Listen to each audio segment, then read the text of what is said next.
怎么样？百里东君没走那条路。什么？不可能！我告诉过小姐，那便是小姐没让他走那条路。闭嘴！小姐，小姐是什么身份的人？她怎么可能背叛天外天？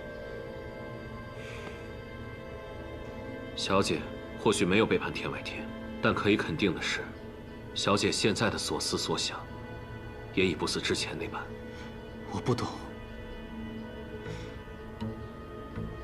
我琢磨不透。小姐，小姐还在天启，你可自行前往去问她。不过现在有一件更重要的事情。什么？我发现了另一个天生五脉。另一个天生五脉，到底怎么回事？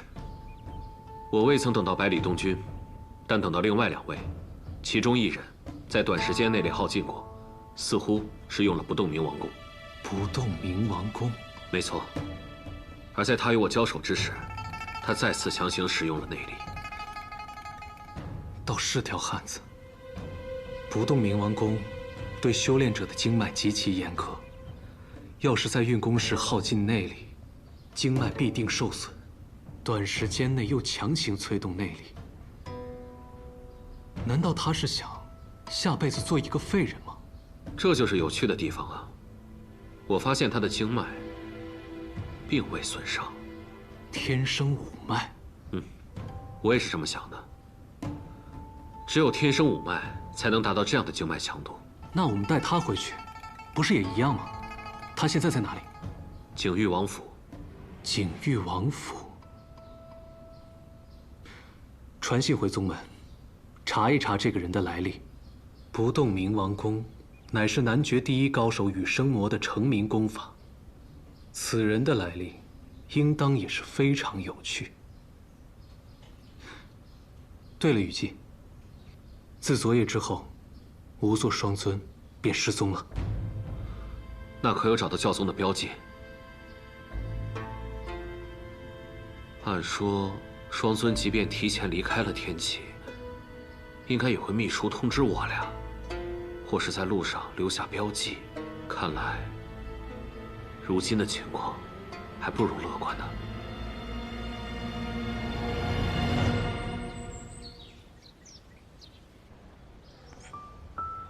这人的眉眼看起来好像小时候的云哥，也不知道云哥如今怎么样了。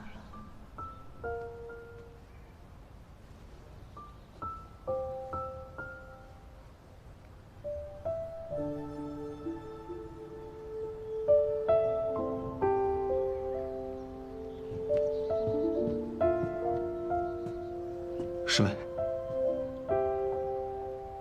另一个人醒了。多谢姑娘救命之恩。少侠还未痊愈，就不必行这些虚礼。不知我这兄弟……放心吧，有我在，他不会有事。多谢姑娘。敢问姑娘，这里是哪里啊？景玉王府。什么？景玉王府？那你是？自然就是景玉王妃了，只不过是未过门的。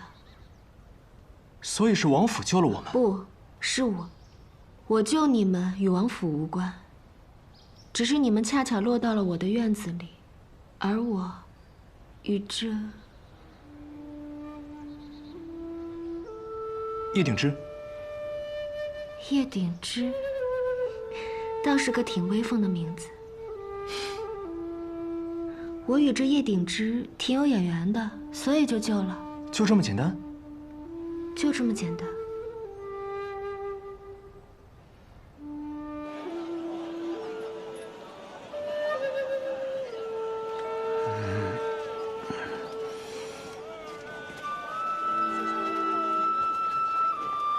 师傅，师傅，来了什么？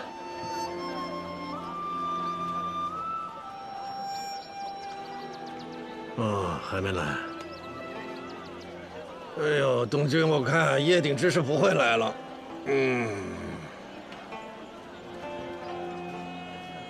不可能啊！要不再等等，他一定会来的。不是，你们这都等一天了，已经。该不会出什么事了吧？东君，这个拜师啊，除了讲究资质、讲究运气，你知道最重要的是什么吗？是缘分。看来今天我只能收你一个徒弟了。不行，我要去找他。哎，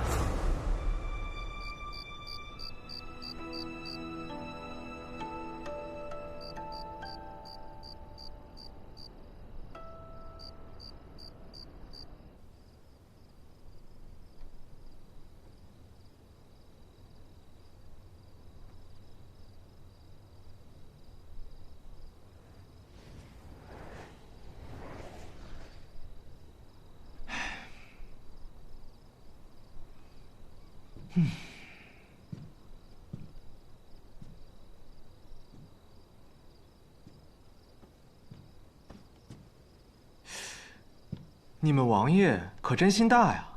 这偌大的别院，他也不来，只有王妃和王妃的师兄。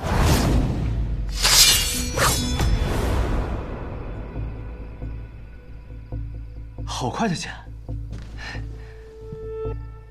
少侠慎言，我师兄马上是连王爷也不能轻易得罪的人了。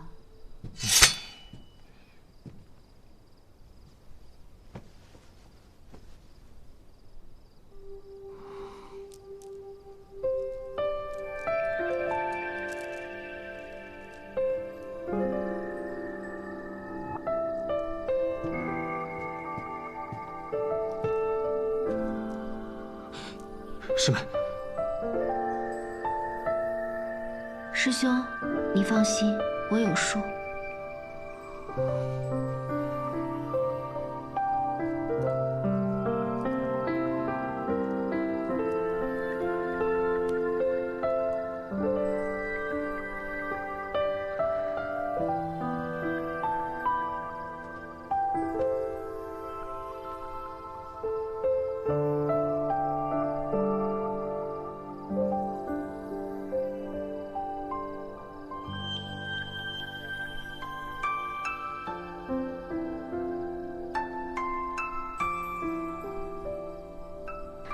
长了一副好皮囊，就是好啊。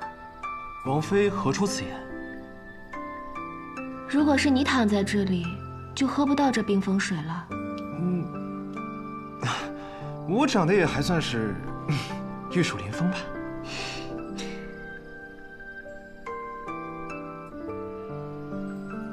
可差远了。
没事。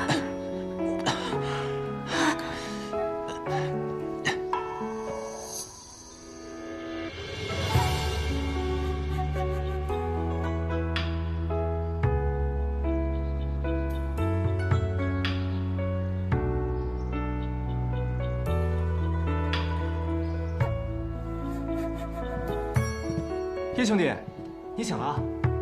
你醒？你小心一点。师兄，王少侠。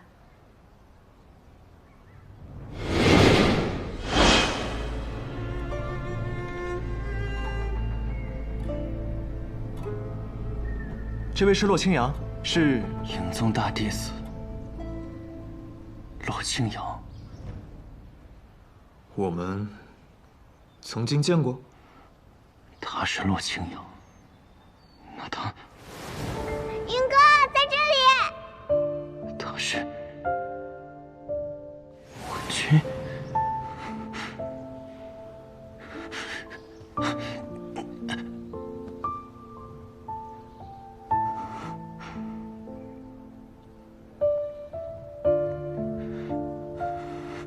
发什么呆啊？哦，对了，这位是我们的救命恩人，景玉王妃。不要叫王妃，我还未过门，就不是王妃。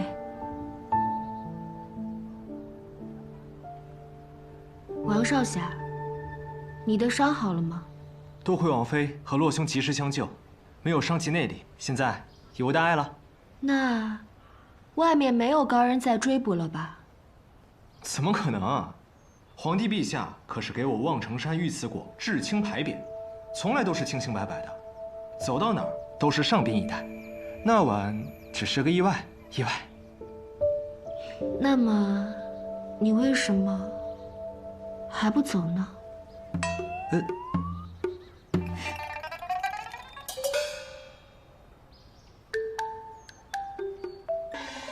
行，那叶兄，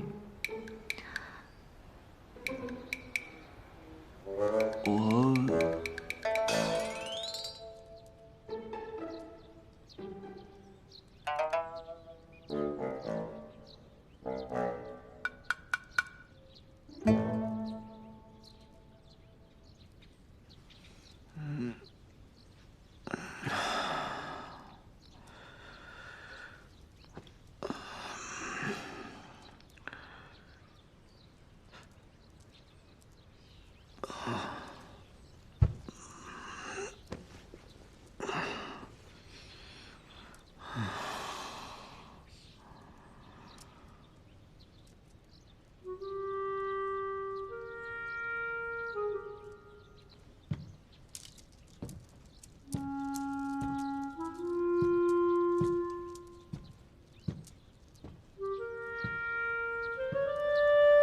你醒啦？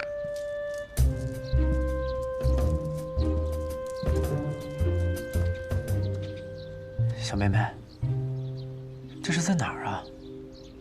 这是我家呀，我父亲把你带回来的。我当然知道这是你家呀。那请问你是谁呀？我叫李寒一。李寒一。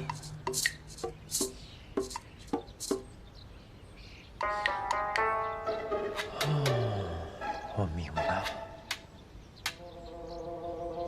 原来你是李先生的女儿。这老头到底多大岁数啊？女儿居然这么小。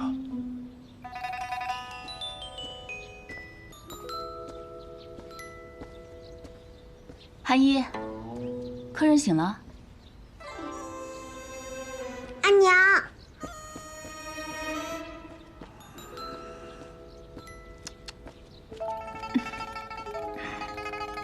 罪过呀，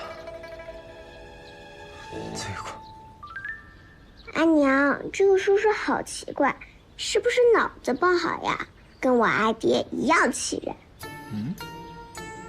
乖，可不能这样说叔叔。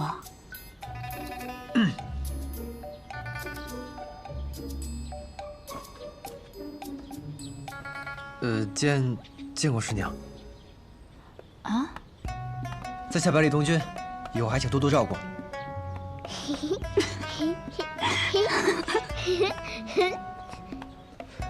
哎呀，我怎么都不知道我什么时候收了一个徒弟呀？这是我内人，这是我小女，这是我家，你个傻子！管谁喊师娘呢？我知道，虽然吧，按照辈分来说，你应该喊我师兄，但是我真不介意抬抬我的阶位。要不这样，你也甭喊我师傅，喊爹。刘官，要不因为你女儿姓李，能闹这么大笑话吗？他是跟我姓。敢问嫂嫂姓名？剑心种，李新月。哦，我听我舅舅提起过，那可是压了名剑山庄一头的铸剑世家呀。雷兄，你可以啊！没想到你在外面威风凛凛，回家竟然是个赘婿。那是。别！我们霹雳堂雷家在江湖上也是赫有名的，好吧？你喊谁赘婿呢？我弄死你！哎，那你告诉我，你女儿为什么不姓雷啊？因为我爹被雷家宝逐出来了，子女不能姓雷。不过我也不想姓雷，听起来凶巴巴的。寒一，我们先回屋，让你爹跟这位叔叔谈他们的事情。走吧。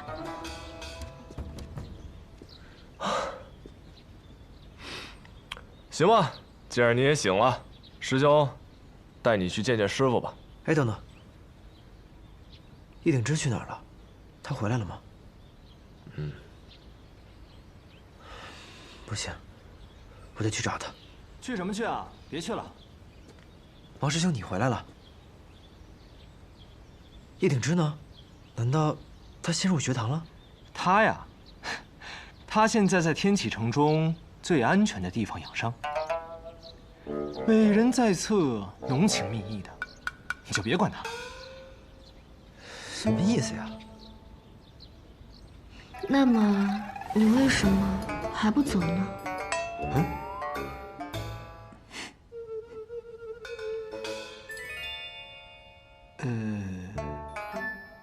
行，那叶兄，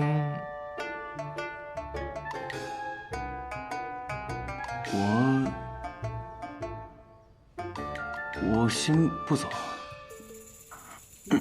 王兄，麻烦你替我转告那小子，让他好好跟李先生学艺，我等着他名扬天下的那天。就这？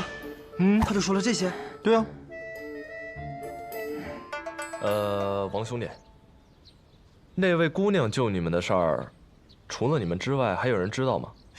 除了我们之外，就还有那天追杀我们的神秘人知道。除了你们之外，谁也别说。毕竟，这朝堂之事错综复杂。既然那位姑娘说了，救你们是她的个人行为，那景云王应该不知道。放心吧，我还是有分寸的。哦，对了，那天我听那个紫衣人说，叶鼎之也是什么天生五脉，要招他去哪儿？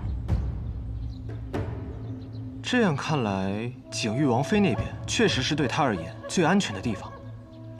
到底什么才是天生五脉呀？这个问题，师傅应该知道答案。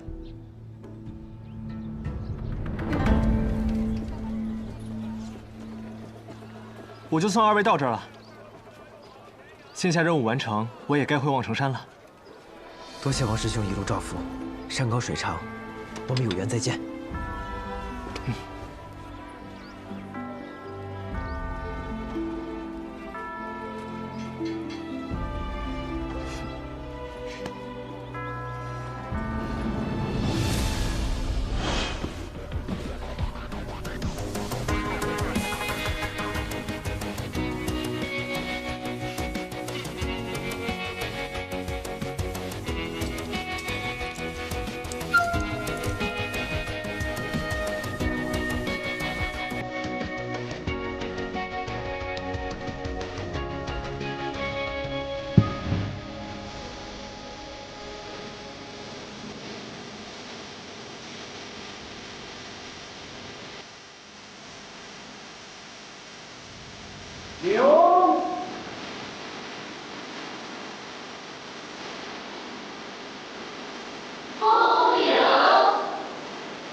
百里师叔，您先请吧。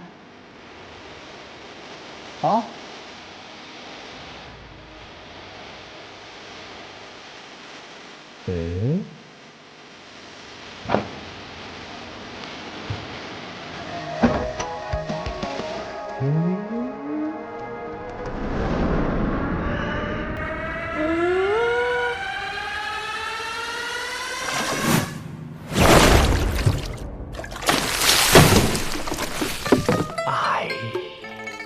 他竟然闪开了！哎呀，失策了！哎呀，我用这个方法整到他诸位师兄，却没想到这个小子居然跟我年轻的时候一样啊，都不是什么好孩子。哎。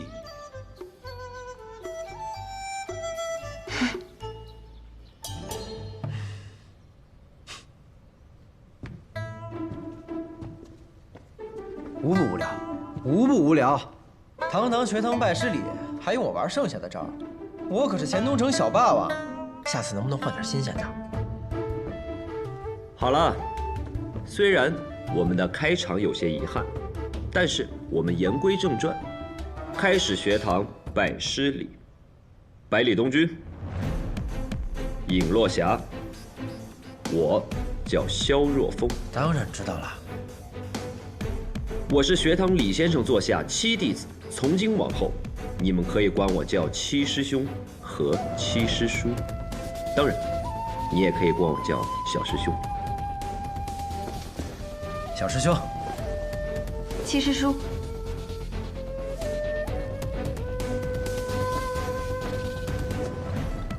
学堂，李先生坐下。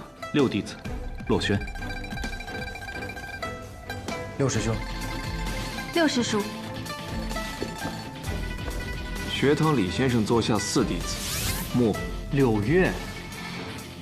小黑。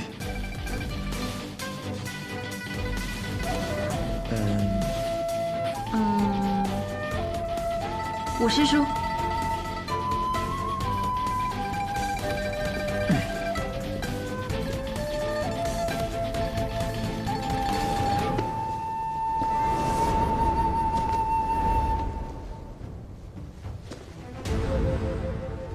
师傅，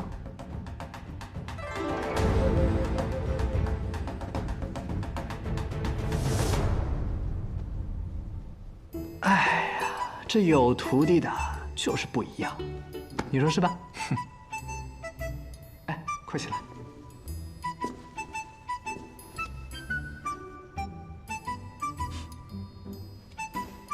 墨尘师兄，柳月师兄。哟，这不是凌云公子顾剑门吗？顾剑门，也就是你的三师兄，哈。而我，乃是学堂李先生座下二弟子，也就是卓墨公子，更是你的二师兄。二师兄，哎，还是雷儿听起来更亲切一点啊。没大没小你，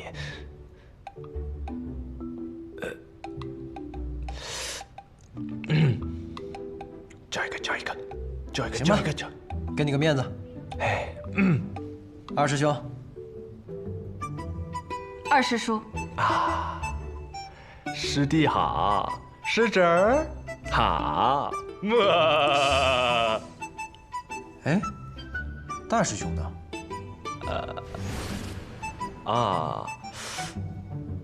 就没有这个人呢。我一入门开始我就是二弟子，反正我是没见过，他们应该也没见过。师父没有跟我说为什么，真是个奇怪的人呢。说对了，师父说过，这人呐，要是越奇怪，就越有可能成为绝世的英才。你看我多奇怪，柳月也奇怪，他们也奇怪，而你，这么说你是在夸我喽？当然。师父更是起了个大怪。雷儿，你话太多了吧？得嘞，师弟，走你！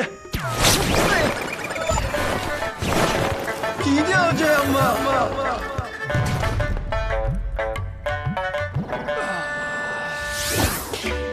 这份大礼我可受不起啊！这是拜师，又不是拜堂。师傅，董爸，从今日起，你就是我的小徒弟了。啊，师傅在上，受徒儿一拜。很好。嘿嘿嘿。哎，你刚刚叫我东巴？雷尔剑三柳四，黑五炫六风七，到你这儿可不就是东巴了吗？我说师傅，你真的好无聊。是啊。是因为我实在活得太久了，好多事都因此变得无趣，所以只好自己给自己找点乐子了。那你到底活了多久啊？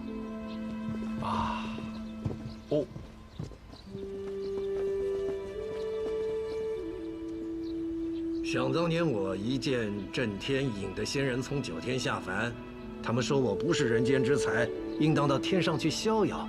嘿，他们要把我拉到天上去啊，我可不去。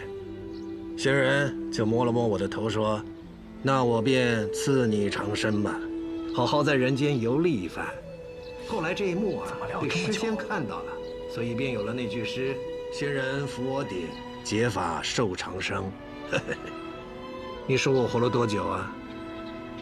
真的？废话，当然是假的。这徒弟怎么这么笨呢？都说江湖险恶呢。哎，这样吧，1个月之后我带你去游历一番，让你见识见识什么是江湖的险恶。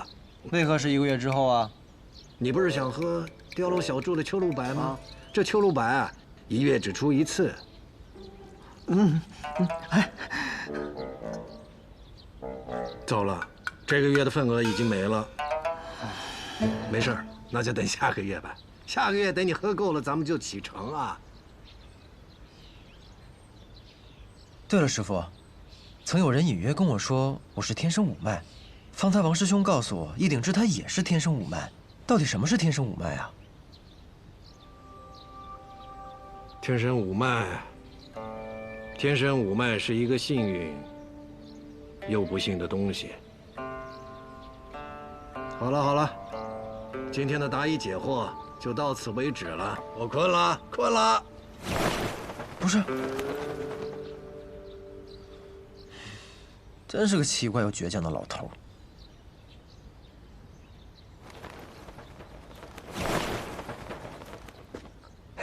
来，告诉我，师傅究竟给你取了什么样的名字？师傅会给你取什么样的名字呢？我觉得你应该叫做百里八。但是莫小黑说师傅那么懒，他只可能取2个字的名字，他觉得你应该叫做里八。所以你到底叫什么呢？东巴。咦。哼。哎，对了，师兄们，师傅跟我说他活得可久了，这老头到底活了多少岁啊？其实我们也不知道，去年吧，他刚过完他的80大寿，今年刚过完70大寿，明年估摸着也该过100岁宴了。他老人家就这样，出门就一张嘴，张口就来，甭理他。东巴，雷二，东巴，雷二，东巴二，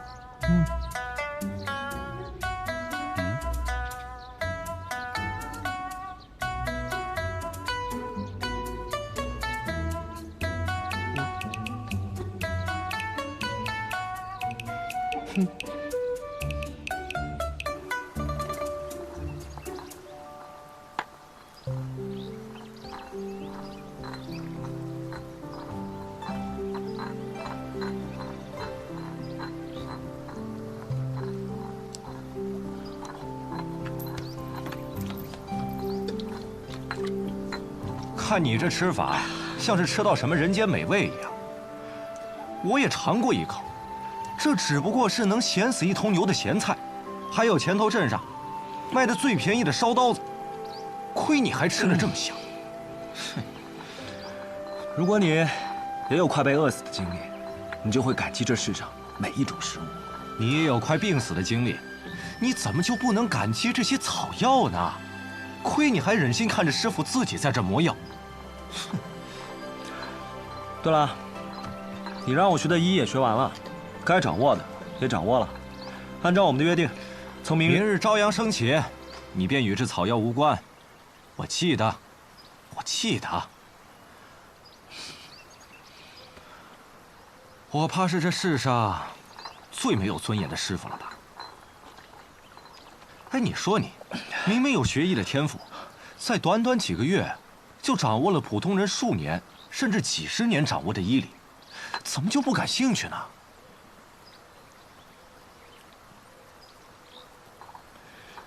你在这山谷里住了多久？我12岁来到药王谷，如今也有26年了吧？这么久，你会感到孤独吗？这山谷这么僻静，都没有人来，就算是有人来，也都是像我这样的将死之人。我觉得，你这么好的医术，应该到外面才是。有些人想名扬天下，成就一番功业，也有人想安安静静的一个人待着。这世上每天有多少人死去，又有多少人出生，都是命运使然。即便我出去了，又能救多少人？要是有人能像你一样走到这药王谷，便与我有缘。不管出身，不论目的，我都会救。那你打算以后每天都这样，重复循环？在你看来，每天都是重复的，可在我看来，每天都是不一样的。春日的崖边能长出蛛网草，惊蛰的夜露能配百青丸，清明的蓬草能做药饼，怎么能会是重复循环呢？你在想什么？是想你那位朋友吧？是啊，也不知道他在天启城混得怎么样了，是不是还那么嚣张？我千里迢迢的跑过来开酒肆，我是没有准备的。你快跑啊！是不是还被人追着他？是不是旁边还有朋友并肩而立？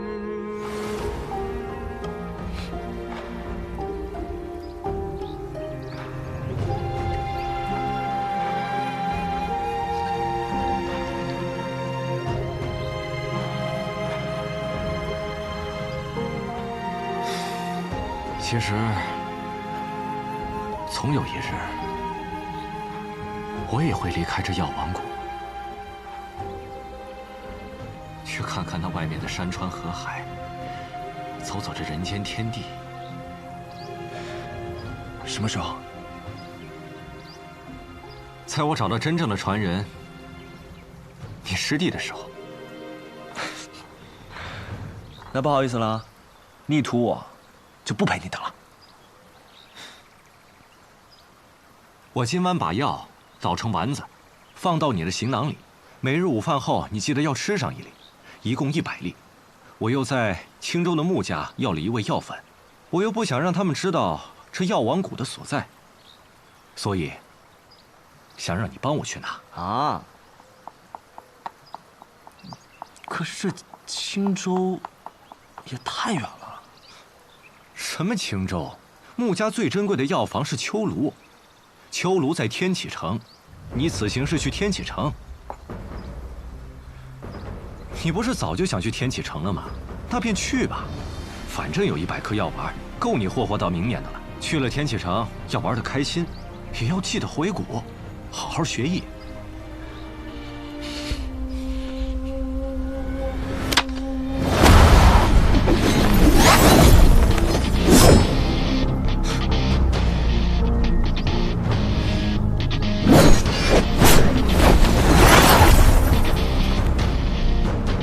还没磨好呢，要不要这么心急？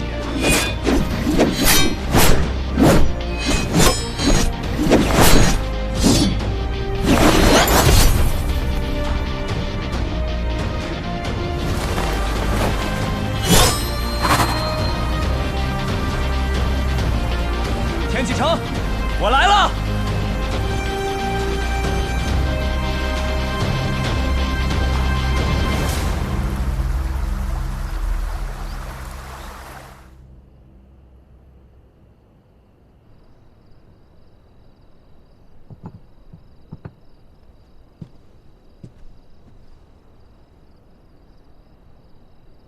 这一道叫笼中鸟，这一碟叫江湖远。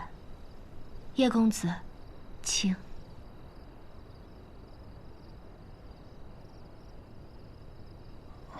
洛兄不吃吗？我师兄他平日苦修，只喝淡茶，吃粗食，就不管他了。那王妃特意做这2道菜给在下，是想说什么？都说了不要叫我王妃，我不想做这所谓的王妃。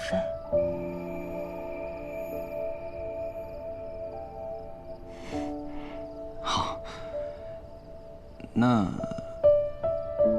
姑娘想说什么？不如问问叶公子为何留下？救命之恩，自当相报。不愧是我救下的人，我一打眼就知道你是一个讲义气、重恩情的好人。难道不是因为生了一副好皮囊啊？其实我昏迷的时候，你们说的话，我都能听到。不要脸！好了，不开玩笑了。姑娘想让在下如何报恩，在下定当赴汤蹈火，在所不辞。不用那么严重，你给我讲讲外面的故事吧。等你讲完，我就放你走。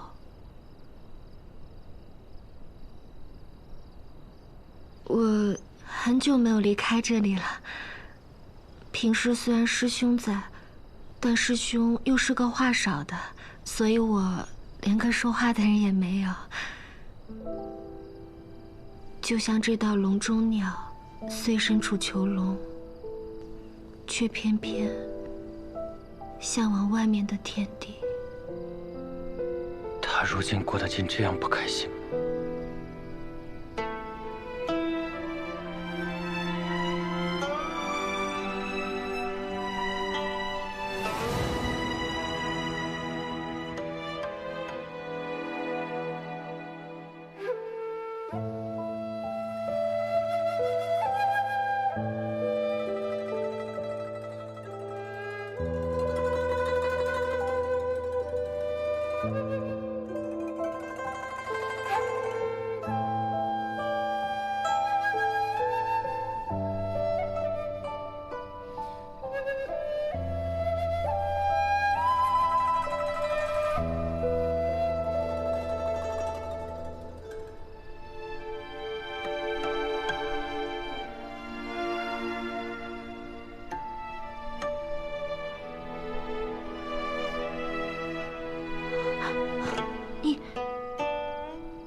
叶子露头发上了，原来是叶子。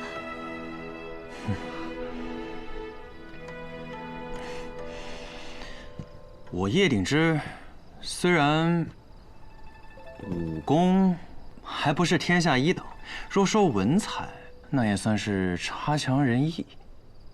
可若论去过的地方，姑娘怕是找遍整个天启城，也找不到如我这般的了。哦，那你都去过哪里？我先是去了西域32佛国。哦，那边有一座很有意思的城，是座空城，名叫木梁。13岁的时候，同我师父去了南绝，一边走一边练武。最南去过沐风之海，后边呢，我就去了北边，去了北蛮最北面的城市，碎叶。我听说北蛮的人都很凶悍的。他们只要谁赢了谁，就能抢走他的帐篷，还有老婆，直到下一个人来抢。不是的，北蛮的民风其实很淳朴的。我记得我当时去了那边，住在一户人家，他们那儿跟我们这儿差不多，都是一室一双人。丈夫呢，每天早上就会出去打猎。哦，他们那边的草原特别大，一望无际的。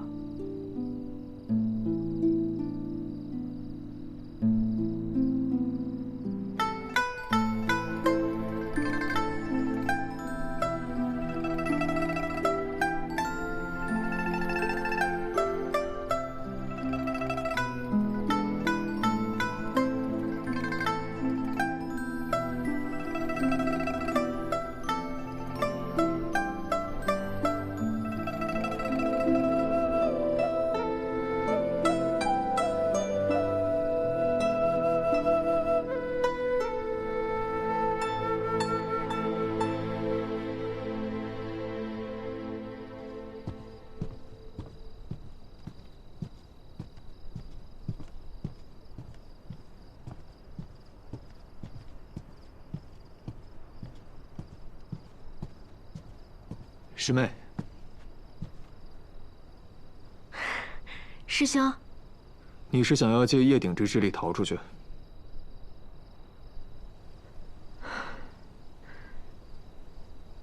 师兄，我们从小一起长大，而如今，我是这笼中鸟，你是看笼人。你知道的，我不想嫁给景玉王，可我打不过你。但那个叶鼎之，他或许能打过你。打赢我，也不过就只是能走出这座王府罢了。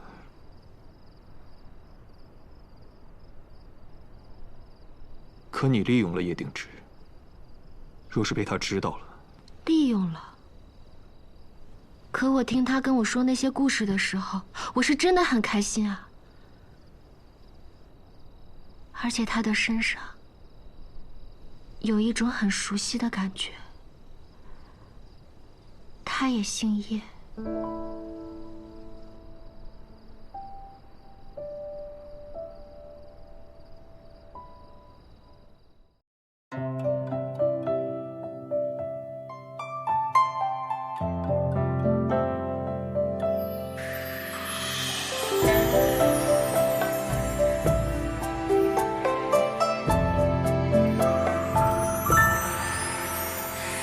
让一片轻轻微风绕心游弋，听波般忽泛涟漪，人教春泥。只听枝桠攘攘嬉戏，在风下喃喃细语。月下描摹花